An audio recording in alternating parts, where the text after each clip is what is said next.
Irmãos queridos, bem-vindos ao nosso podcast Partilha Entre Irmãos. Boa tarde, boa noite, bom dia, boa madrugada. A gente não sabe que hora você consegue dar uma paradinha para estar junto com a gente, mas essa é a hora que o Senhor preparou para que o seu coração possa ser renovado, alimentado com a partilha da palavra de Deus. Partilha simples, despretensiosa, mas partilha entre irmãos que se querem muito bem e que sempre aprendem quando abrem a Sagrada Escritura e compartilham aquilo, dividem aquilo que Deus vai mostrando ao seu coração. Se você gostar dessa partilha, se você quiser que ela chegue a mais gente, curte, compartilha, comenta, manda para alguém. Quando você mexe aí no celular ou no computador, sei lá, o YouTube, eu acho que ele entende que a partilha pode ser legal e vai fazer chegar em mais gente. Então, Amém. Estamos juntos começando. Laura Beatriz, minha irmã, vamos em frente, vamos lá, mais uma partilha. Alegre na esperança, como a gente viu no outro podcast.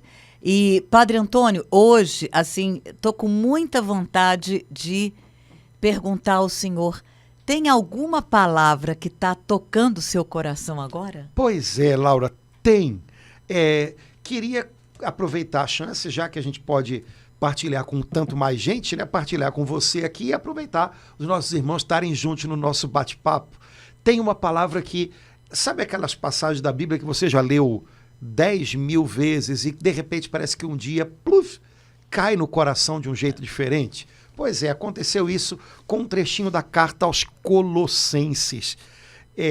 Na verdade, é Colossenses capítulo 3, a partir do versículo 12. Há algumas semanas atrás, houve o casamento de uma jovenzinha da nossa comunidade. Eu dei a primeira comunhão para ela e estava lá no dia do casamento dela. Nossa, que lindo, né? Padre Antônio. Velho já, né? E a primeira leitura da celebração do casamento foi justamente esse trechinho da carta de Paulo aos Colossenses. Me chamou muito a atenção, porque, imagina, é o dia em que um casalzinho, né, normalmente jovenzinhos, está começando a sua vida a dois, está começando a edificar a sua família, a sua casa. E a igreja é muito cuidadosa nesses momentos, né? Celebrações de casamento, de ordenação, elas são muito bem preparadas pela liturgia da igreja, e mesmo que a liturgia seja simples, ela é sempre muito densa. E a igreja propõe, na celebração do casamento, algumas leituras da palavra de Deus para que os noivos escolham para serem proclamadas na celebração. E esse casalzinho escolheu justamente esse trecho de Colossenses, capítulo 3, a partir do versículo 12. E à medida que eu estava ouvindo, me caiu tão bem no coração e, ao mesmo tempo, me fez perceber algumas coisas que eu acho que a gente anda meio esquecido. É como se São Paulo, nesse trechinho da carta aos Colossenses, estivesse dando conselhos sobre nossos relacionamentos, e relacionamentos de todo tipo. Em casa, no trabalho, na igreja, com amigos, com a vizinhança. Sendo que, escolhendo essa passagem para uma celebração de casamento, a igreja está dizendo que todo casal deveria levar em conta, no seu relacionamento conjugal, essas coisas que São Paulo está falando aqui. E à medida que a gente estava ouvindo o leitor proclamar essa leitura, eu pensava, meu Deus do céu, tão diferente daquilo que o mundo ensina para os casais e daquilo que a gente, até de maneira sensata do ponto de vista humano, pode querer dizer para um casal no primeiro dia de casados. Eu acho que a gente está se preocupando demais com coisas que talvez sejam até importantes, mas que não são aquilo que nós, como cristãos, deveríamos levar em conta, vamos dizer assim, no início da lista ou no topo da lista de prioridades naquilo que a gente deve aprender sobre os nossos relacionamentos. Então, exemplo, acho que quando um casal vai casar, eles devem ouvir muitas coisas, e hoje em dia há muita gente sei lá, psicólogos, tudo isso é válido, ok. Dando sugestões para casais, lembrando detalhes na vivência do casal. Mas a gente poderia imaginar, olha, no começo de um casamento, a gente poderia dizer para um casal, olha, não deixem acabar a paixão entre vocês, que vocês tenham sempre um olhar apaixonado um para o outro, revistam-se de uma paixão muito grande e tal, parará, parará. E pode ser que alguém... talvez vendo casais passarem por crise depois de alguns anos de casamento, diga isso, cadê a paixão? Onde é que está a paixão? Tem que achar essa paixão de novo, tá bom. Mas não é isso que Paulo diz aqui. A gente poderia dizer também para um casal, né, começando o seu casamento, olhem, que vocês tenham muitos sonhos a realizar, que vocês sonhem muita coisa juntos e realizem. E é claro que um casal, para permanecer juntos, eles têm que olhar para frente e olhar na mesma direção. Então, tudo bem, sonhem coisas juntos, ok. Mas também não é isso que Paulo fala aqui, né? O trechinho de Colossenses, capítulo 3, versículo 12 em diante, que foi lido nesse casamento, portanto, que serve para a vida dos casais e também para aqueles que estão começando o casamento agora, né? Não é só para os que já estão casados há muito tempo, não, para agora. Diz assim...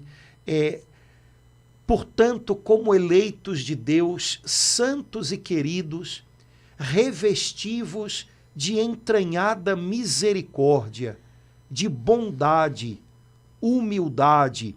A tradução aqui da editora Ave Maria diz doçura, a tradução que foi lida no dia lá do casamento dizia mansidão e paciência. Suportai-vos uns aos outros e perdoai-vos mutuamente toda vez que tiverdes queixa um do outro. Aí eu já fiquei com a cabeça, falei, caramba, eu acho que a gente está entendendo as coisas de uma maneira só humana e tem algo a mais para que um casamento caminhe bem, para que um casamento se renove. Me chamou a atenção, acima de tudo aqui, São Paulo dizendo, irmãos, revestivos de humildade e perdoai-vos mutuamente quando tiverem queixa um do outro. E eu pensei, meu Deus do céu, a igreja está dizendo para esses dois jovenzinhos aqui, está dizendo para o marido, conviva com a sua esposa, cuide dela com humildade. Está dizendo para essa menina, para essa moça, para essa mulher, minha filha, aproxime-se do seu marido, olhe para o seu marido com humildade. E eu acho que é uma das coisas que a gente dificilmente imagina dizer para um casal no dia do casamento. No seu casamento, seja humilde. Conviva humildemente com a sua esposa ou com o seu marido. Olhe com humildade para a sua esposa e para o seu marido. E é isso que a Bíblia está dizendo que é um dos ingredientes fundamentais que um cristão deve ter no relacionamento mútuo com mais alguém. Portanto, também no casamento. Isso me deixou muito... Porque com humildade a gente vai saber, por exemplo, pedir perdão. O orgulho não sabe pedir perdão. O orgulho não me deixa pedir perdão. E às vezes, num casamento, muita coisa complicada acalma simplesmente se eu, com humildade, reconhecer que devo pedir perdão. Laura, em qualquer relacionamento nosso e também num casamento, a gente está lidando com problemas que têm que ser resolvidos, a gente está lidando com maus entendidos que devem ser esclarecidos, mas a gente também está sempre lidando com algo que a gente carrega na nossa bagagem aqui, que é o nosso orgulho. E se a gente não lembra disso, a gente vai estar lidando com algo que, escondido, vai fazer muita diferença na história.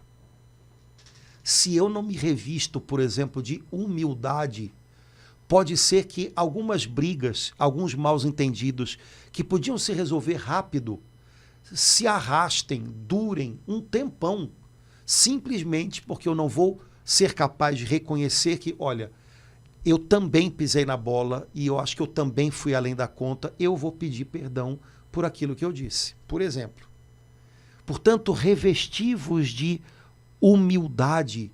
Me parece que é uma coisa tão séria que Paulo, ou que o Espírito Santo está dizendo através de Paulo aqui, que a gente parece que não leva em conta. E a igreja propõe, por exemplo, no dia do casamento, para quem está no comecinho, no primeiro dia, revista-se de humildade.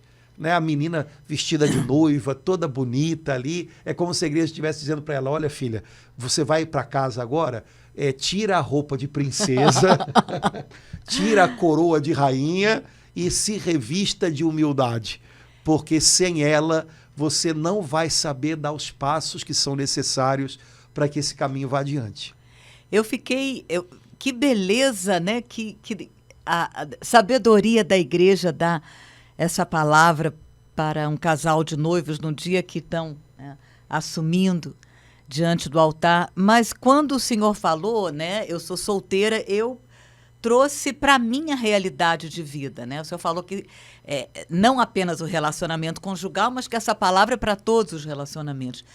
E eu fiquei muito tocada com esse revestivos de humildade, porque pude compreender que sem isso quantas besteiras eu fiz, né? Pude reconhecer isso agora, porque eu não me revesti de humildade aqui na comunidade, num relacionamento familiar. Como muda tudo quando a gente lê, olha, aqui na sua vida profissional, familiar, na igreja, casal, na sua vida de casal, revestir de humildade. Só essa expressão, revestir de humildade, eu já pude entender uma série de coisas e enxergar algumas coisas que eu achava que tudo bem, vamos em frente, vamos fazer. Mas não, estou revendo. Não foi legal, porque eu não me revesti de humildade. Acho que a humildade, dessa maneira aqui como eu li, ela está muito ligada à palavra aguardar, não tomar frente das coisas, né? Aguardar. Eu acho que Jesus fala isso, teve uma missa algum tempo atrás, dominical, né? Você, quando for chamado, né, você não fica no primeiro lugar, senão alguém vai... Então, eu acho que essa humildade tá muito ligado a não tomar a frente, mas aguardar, né? Sim, não se antecipar, não talvez, se antecipar. as coisas e atropelar tudo. Atropelar, né? Tudo.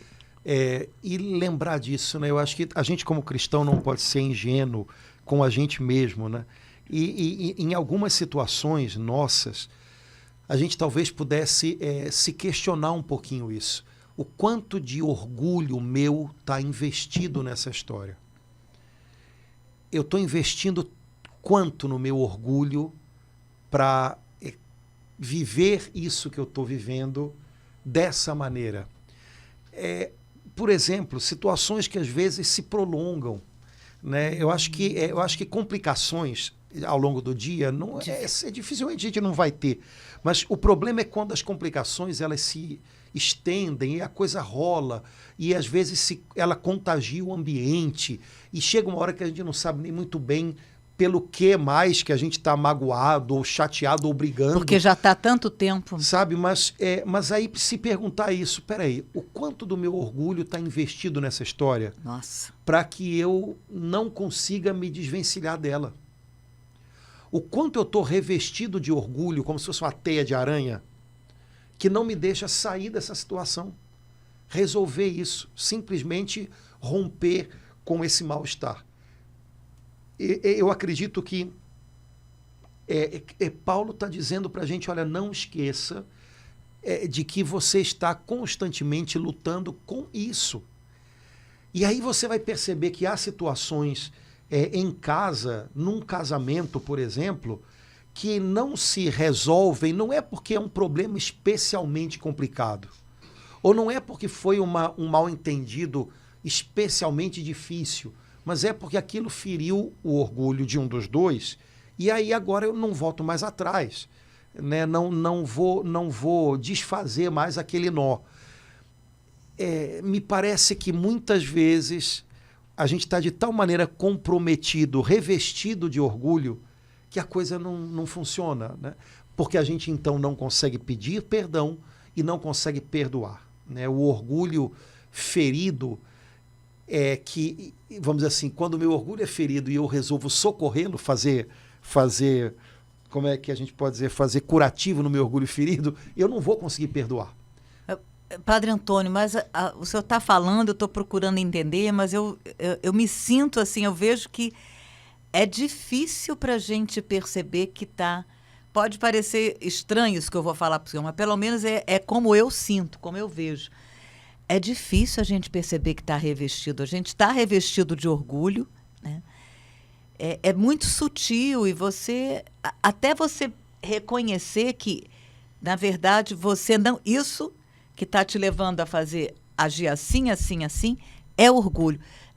Leva algum tempo para a gente perceber que, na verdade, você não está revestido de humildade, você está revestido de orgulho. Isso significa que não é grande problema o fato da gente ter os nossos tropeções diários um com o outro.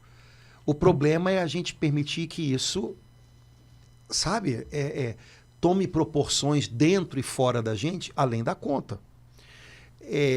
São Paulo diz que o sol não se ponha sobre o vosso ressentimento. Quer dizer, no fundo ele está falando isso. Olha, não levem de um dia para o outro coisas que ficaram ruins entre vocês.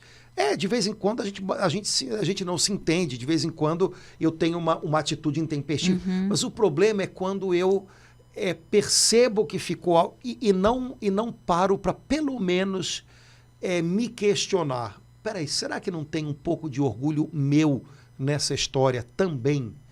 Eventualmente eu vou perceber, não, o outro pesou. Ok, a gente não está perdendo clareza e objetividade com isso. Não é uma questão de se culpar, se culpabilizar o tempo inteiro. Mas quando algumas situações se arrastam, é uma questão da gente se perguntar, peraí, o quanto eu também estou complicando essa situação? Eu posso, de repente, num primeiro momento, nem perceber que é orgulho, mas eu posso perceber, eu peguei pesado também naquele dia, né? Não, eu cheguei já chegando. E aí eu posso ver, acho que eu me precipitei. Você própria falou que uma das características do orgulho é que a gente já chega chegando, né? A gente chega para consertar, para resolver, né? Muitas vezes sem nem ouvir o outro.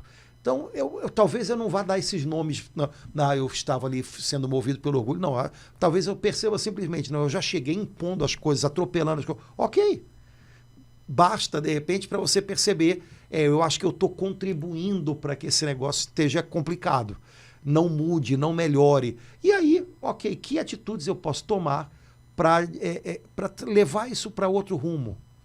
Já está de bom tamanho, eu não preciso fazer uma autoanálise assim, com lupa, não precisa, basta que eu simplesmente me pergunte o quanto tem de mim nessa história, o quanto tem do meu orgulho nessa história. Será que tem alguma coisa no modo como eu fiz ou como eu não fiz algo? No modo como eu lidei com aquela pessoa, no modo como eu expus determinada coisa? Eu acho que, sinto que aquele versículo que o senhor lembrou, não se põe o sol sobre o vosso ressentimento, unindo com isso tudo que a gente está falando aqui de Colossenses, é bem concreto, quer dizer, porque o outro lado, né, não, a pessoa fez e eu sofri aquilo que a pessoa fez e chegou chegando e aquilo me fez mal. Se eu vou deixando, né, aquilo tomar conta de mim depois de um dia, depois de 2, depois de 3, é uma forma de eu estar também revestido de orgulho, né, Padre Antônio? Sim. O fato do sol, não se põe o sol, quer dizer, a palavra de Deus alerta ao momento, eu não posso deixar, né? Exato. Há um tempo de Deus para que eu possa, tudo bem, eu senti, tomar guarda, mas se São Paulo falou não se põe o sol, significa que a palavra de Deus está dizendo, olha, tá, eu sei, mas há um momento, há um tempo para você dizer não. Vou perdoar. Meio que para a gente se chamar ao bom senso. Ei, o que está vendo? Porque, normalmente, coisas assim... a pessoa veio...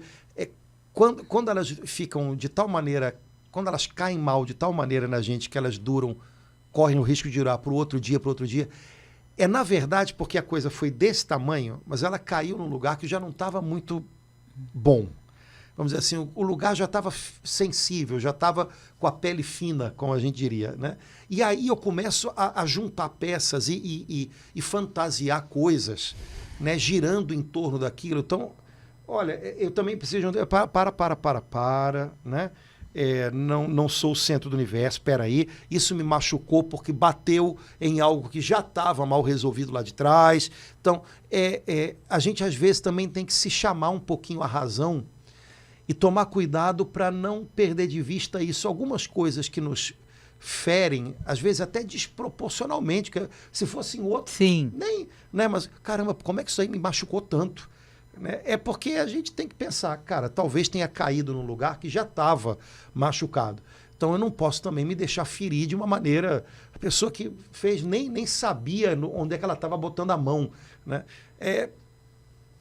Enfim, essas conversas que a gente pode ter com a gente, na hora elas não acontecem, no papum ali. Não. Mas a gente pode ter essas conversas, de modo especial nos tempos em que, aliás, seria o ideal, em que a gente está levando as nossas coisas até Deus.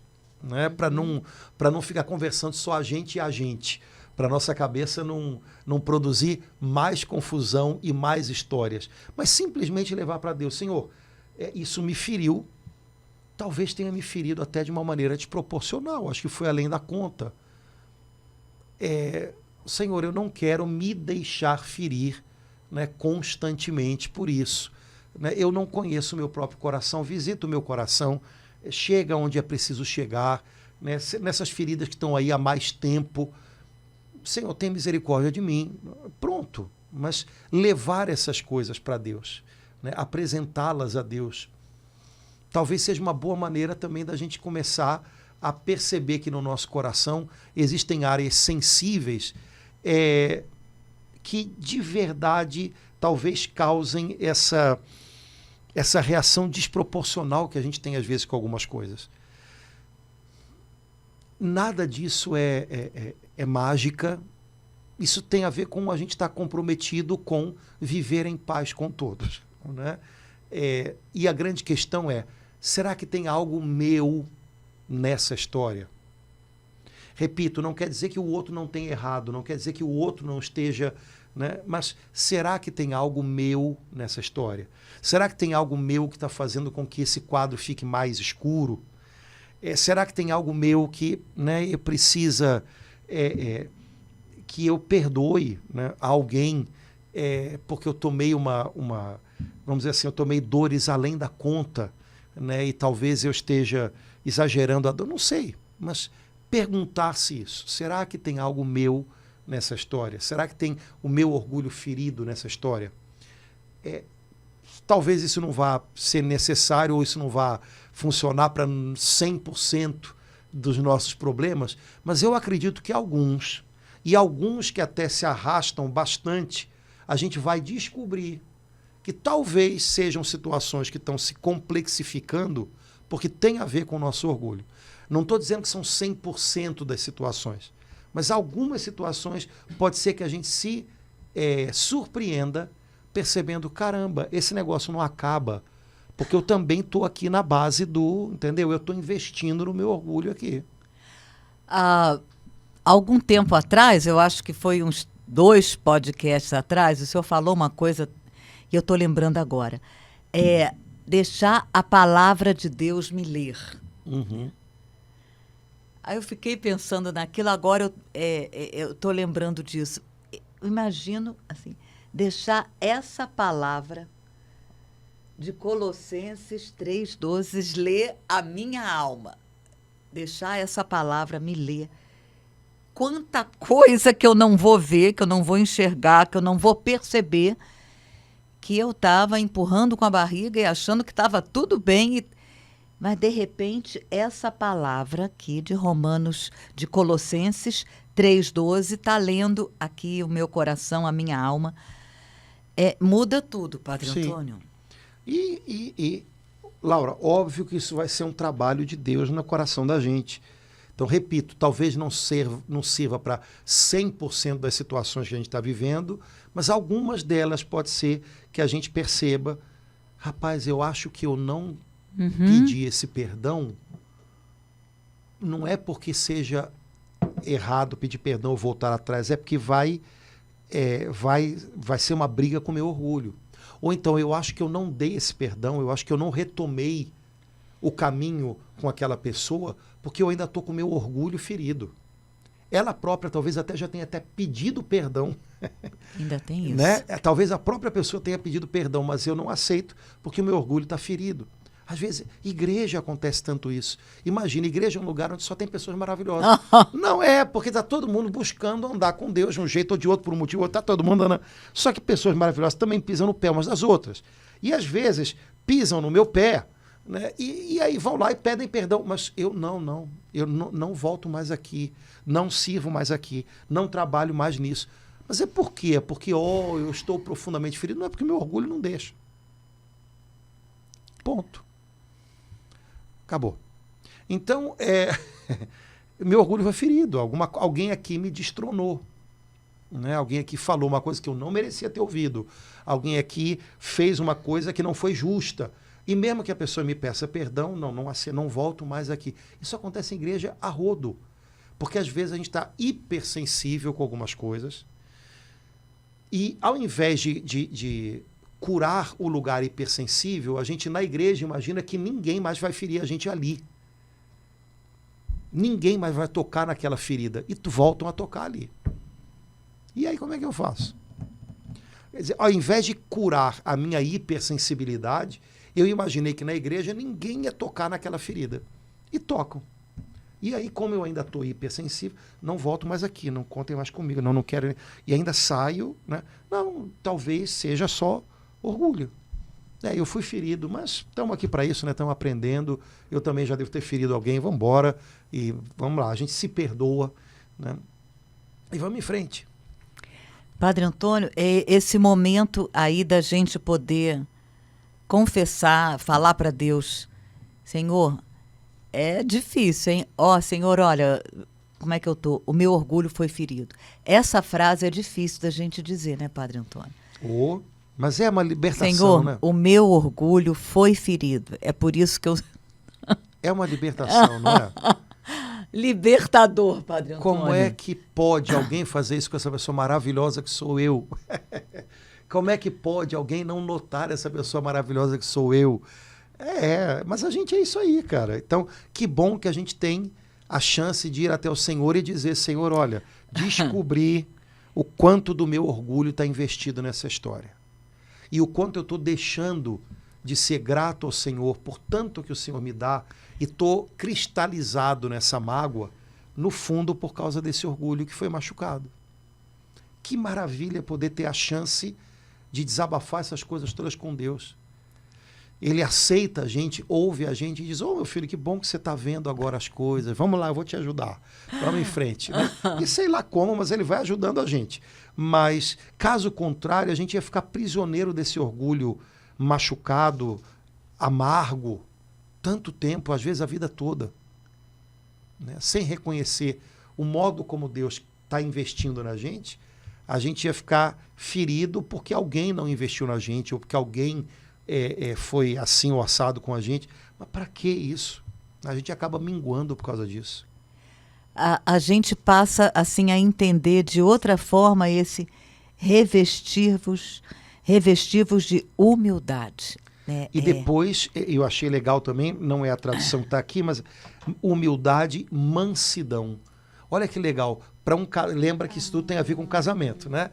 Para um casal que está começando, humildade, a palavra de Deus está sugerindo que sejam mansos um com o outro. Não sejam brabos um com o outro. Sejam mansos. Lembrem que vocês têm que aprender a lutar um pelo outro e não passar a vida lutando um com o outro. Porque é muito fácil passar de uma coisa para outra. Eu posso começar lutando por alguém, daqui a pouco eu estou lutando com aquele alguém. E sejam mansos, pacientes, suportai-vos uns aos outros. normalmente quando eu li essa passagem, porque ela se repete, essa expressão de São Paulo também aparece em Efésios, né? Suportai-vos uns aos outros. Eu normalmente pensava e dizia para as pessoas, olhem, suportar quer dizer dar suporte. É verdade. Só que tem dias em que a gente tem que aprender a suportar um ao outro mesmo. Tem dias que eu acho que nem a gente se suporta muito, então suportai-vos uns ao outro, aguentem um ao outro. Tem dias em que essa pessoa do seu lado vai ser uma chatura, suporte a ela, porque possivelmente tem dias em que você também vai ser uma chatura e vai ter ela ali suportando você naquele dia. A gente esquece, veja, aqui Paulo está o tempo inteiro colocando a coisa em mão dupla. É suportar mesmo. Perdoai-vos, quando tiverem queixa um contra o outro, né? Então, o tempo inteiro aqui está em mão dupla, porque ele tá supondo que, olha, tem dias em que eu suporto alguém, tem dias que alguém me suporta. Tem dias que eu perdoo alguém, tem dias que alguém me perdoa. Tem dia e por aí vai. Então, o problema é que a gente, às vezes, esquece isso e a gente elege o outro como problema. Quando, na verdade, tem dias em que eu sou o problema, tem dias que você é o problema, tem dias que você tem que me perdoar, tem dias que eu tenho que perdoar você. É mão dupla. O tempo inteiro a gente está um com o outro nesse trabalhinho aí e Deus está trabalhando a nós. Né? Então, suportai-vos, porque tem dias que o outro é chato para chuchu. E você não desconfia que talvez também tenha dias que você é a pessoa chata? Né? A gente tem que ter essa tranquilidade de lidar com isso. Né? E aí sim, perdoai-vos mutuamente, o tempo inteiro, mutuamente, toda vez que tiverdes queixa um contra o outro. Então, quando você tiver motivos de queixa, lembre que é hora de perdoar. A gente esquece o toda vez, né, Padre Antônio? A gente até vive, mas a gente esquece que antes tem toda vez, né? Pois é, então toda vez que você tiver um motivo de queixa, lembre que é hora de perdoar. Né? Porque a gente vai descobrir que toda hora a gente está se queixando um do outro. Então toda hora é hora de perdoar. Toda vez. Né? Toda vez. E aí, Paulo, como eu disse no início, isso aqui não é um arrazoado humano, não é um coach para casais, não é uma terapia em família, isso daqui é um chamado a cristãos. Então, Paulo recorda para a gente algo aqui que é fundamental. Um cristão só encontra forças para viver nesse desafio tão grande aqui, porque agora Paulo nos lembra, como o Senhor vos perdoou, assim perdoai-vos também vós. Mas, acima de tudo, revesti-vos da caridade, que é o vínculo da perfeição. Acima de tudo, tenha caridade. Lembrando, caridade é sinônimo de amor na Bíblia, mas é um amor trabalhoso, é um amor esforçado. Tenha caridade. No caso, lembrando aqui do casalzinho. É um amor-sacrifício. Exato. Minha filha, tenha caridade para com seu marido. A gente normalmente não pensa em usar, né, tenha paixão com o seu marido. Tem dia que talvez não vá ter, não. Né? Tem um amor. Não, tenha caridade com ele. Olhe para ele como alguém que precisa de caridade, precisa do seu silêncio às vezes, precisa de uma palavra boa às vezes, né? Precisa de encorajamento. Tenha caridade pela sua esposa. Né? Olhe para essa pessoa como uma pessoa que precisa de caridade. Trate-a com caridade. E às vezes o que falta na gente é justamente isso, né? Caridade, falta-nos caridade. Falta olhar para o outro e não exasperar o outro. Tenha caridade com essa pessoa, pelo amor de Deus. Né? E essa caridade é o vínculo mais perfeito. O senhor, falando assim, eu percebo, me dou conta, Padre Antônio, que na vida em igreja, né? Muitas vezes a gente tem a gente se reveste de caridade com o sofredor que está na rua, mas a gente não se reveste a caridade com aquele que está junto comigo trabalhando na pastoral, no movimento, no grupo de oração, na comunidade. Isso é sinal de que alguma coisa dentro da gente não está indo legal, né? Porque talvez a gente esteja olhando para aquela pessoa que a gente está tentando ajudar, porque está em posição de rua, não tanto como alguém como eu, mas como alguém menor do que eu. E aquele que é como eu, que é a pessoa que está servindo ao meu lado, eu trato mal. Bom, então quer dizer que o meu olhar para aquele pobre está errado, porque ele é exatamente como eu, né? E o meu olhar para quem está do meu lado, ainda que esteja certo, quer dizer, essa pessoa é como eu, mostra quem eu sou. Quer dizer, quando é alguém como eu não perdoo, né?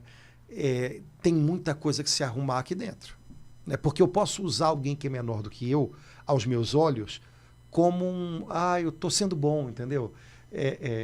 Tira uma selfie aqui, vamos lá, mostrando aqui que eu estou dando alguma coisa para o pop. Então, eu estou mostrando que é muito mais fácil eu usar alguém menor do que eu do que usar alguém que é como eu. Só que Jesus não nos deu uns aos outros, inclusive aos mais pobres, para a gente usá-los, né? Então isso é sinal de que alguma coisa aqui não está muito no lugar, né? Essa semana foi dia... Não, foi semana... Sei lá que semana que foi. Dia 5 de setembro foi dia de Santa Teresa de Calcutá. E aí, naquele livrinho, né, da liturgia diária, citaram uma frase dela, né? Muita gente fala dos pobres, muito pouca gente fala com os pobres. E Santa Teresa de Calcutá, e o mundo não entende isso, né? Deu como diretiva para as irmãs dela não serem uma solução para os pobres, como se elas tivessem que ser gerentes mas para que elas vivessem com os pobres, né? Então, lembrar um pouquinho disso, né? O nosso olhar revestido de caridade, ver o outro, também o mais pobre que eu, como alguém com quem eu devo caminhar. Ele não é menor do que eu, né? Eu sou como ele, e às vezes é tão difícil de enxergar isso, né? Quando eu enxergo assim, eu vou olhar as outras pessoas ao meu lado da mesma maneira. Então eu vou ter um olhar de irmão, eu vou ter um olhar, né, talvez mais desafiado ao perdão.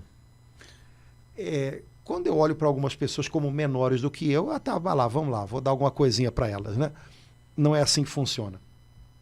Agora, isso que você falou é fato, Laura. Também em casa, às vezes o pessoal reclama disso, né? Na rua é uma beleza, em casa é terrível. Olha, primeiro, na rua é uma beleza por uma série de coisas, inclusive por civilidade, né? Porque se a gente for falar e fazer na rua tudo que a gente tinha vontade para as pessoas que a gente não conhece, às vezes a gente já tinha levado um teco, né? Um tiro. Então, mas é óbvio que quando a gente está em casa, a gente supõe que a gente está num lugar em que algumas coisas caiam e a gente fica... E se a gente está estressado? É óbvio. Então, menos. Cuidado para não dar uma... fulano é tão bom na rua e não é bom em casa, porque a pessoa em casa está cansada e estoura. Meu filho, paciência, né? Vida. Agora, de fato, há pessoas que talvez tenham, Deus me livre, mas seja quase que uma coisa meio esquizofrênica. Na rua é maravilhoso, em casa... não é, e é o contrário disso. Aí é quase meio que uma esquizofrenia, e aí, mas não duvido que aconteça, né? Mas aí é um mau sinal, né? Então vamos nos revestir de caridade, começando com quem está do lado da gente, mais perto, né? Não vamos deixar essas pessoas pagarem a conta de tudo, né? Porque aí é falta de caridade. Agora, isso não acontece normalmente em blocos, isso acontece em pequenas coisas, né? Eventualmente eu tenho que perceber que, peraí, essa pessoa... que está aqui em casa e tal, para quem eu queria dizer meia dúzia de coisas, queria até desabafar o meu dia horroroso, ela também está passando por um momento complicado. Então, se ela está com a cara de quem está morrendo, precisando de um pouquinho de paz, tenha caridade, não vai encher o ouvido da pessoa, pelo menos agora. Deixa ela respirar um pouco, deixa ela entrar em casa um pouco. Então, tenha caridade. Né, essa expressãozinha que a gente usa muito em convento e tal, por caridade, tá, né, faça uma caridade, a gente podia trazê-la mais para casa e a gente ia ver logo que algumas coisas nossas são muita falta de caridade, exasperar, exigir do outro o que o outro, coitado, quase que não tem condição de dar, né? Essa palavra, revestivos de caridade, a gente colocando, né, no sentido geral, né, não apenas, porque normalmente essa é a imagem, né, da gente ligar a caridade com uma pessoa desfavorecida, sofrida. Mas a gente fala, olha, agora o senhor falando, revestir de caridade no dia a dia, revestir de caridade, né, com os governantes, revestir de caridade. Nossa, isso muda tudo, Padre Antônio. Pois revestivos de caridade como Cristo. Como Cristo. Jesus jamais faltou à caridade com ninguém. Nem com Pilatos, nem com Herodes, ninguém. o silêncio de Jesus foi um silêncio de caridade. Cada palavra de Jesus foi uma palavra de caridade, ou seja, revestida de amor, né? Então, o nosso chamado é um pouquinho esse. Talvez se a gente fizer isso no dia a dia, nas pequenas coisas, ou se a gente lembrar que é por caridade, ou então que a gente pode estar faltando a caridade, a gente vai ter um alertazinho legal aqui dentro, ajudando a gente a reconhecer justamente o limite do que a gente deve e não deve. Então, talvez na vida do dia a dia isso seja uma excelente ajuda para a gente ter um relacionamento mais leve, mais suave com as pessoas ao redor da gente. Laura, enfim, isso tudo aí veio no dia do casamento lá. Eu acho que coisa, né? Boa, Padre Antônio. Que reflexão boa essa de Colossenses 3,12. Nossa. Lembrando que nada disso serve para julgar o outro. Né? Porque eu não tenho como estar lá, eu não tenho como. Isso serve pra gente. A gente traz pro coração da gente. Então não serve. Não serviu pra você, tá bom, chega. Não vamos brigar por causa disso. Né? Mas não é pra medir o outro, porque o juízo sobre o outro não é. Na Bíblia, em nenhum lugar se diz que a gente tem a condição de fazer isso. Não é a nossa parte da história. Então, mas em que medida essa palavra pode estar lendo a mim? Pois é. Né? Então, isso eu vou aceitar. E se tiver algo que essa palavra possa corrigir em mim, eu vou aceitar de bom grado. Porque eu preciso de correção e é maravilhoso poder ser corrigido pelo Senhor para não avançar mais num caminho que não é legal. Então, beleza, vamos aproveitar isso e vamos fazer um caminho bonito com ele. Amém. Beleza? Beleza. Queridos, desculpem aí, acho que a gente falou muito, mas vamos lá, tomara que tenha contribuído com os irmãos. Aqueles que desejarem, mandem uma mensagenzinha pra gente, compartilhem alguma coisa com a gente, pra gente saber como é que tá indo a nossa partilha e caminhamos, comprometidos em ser transformados pelo Senhor, pela sua palavra, continuamos o nosso caminho, vamos em frente. Revestidos de caridade. Exatamente, vamos lá. Amém. Deus abençoe, gente, um abração. Tchau, Laura, Amém. até logo, gente. Tchau, irmãos.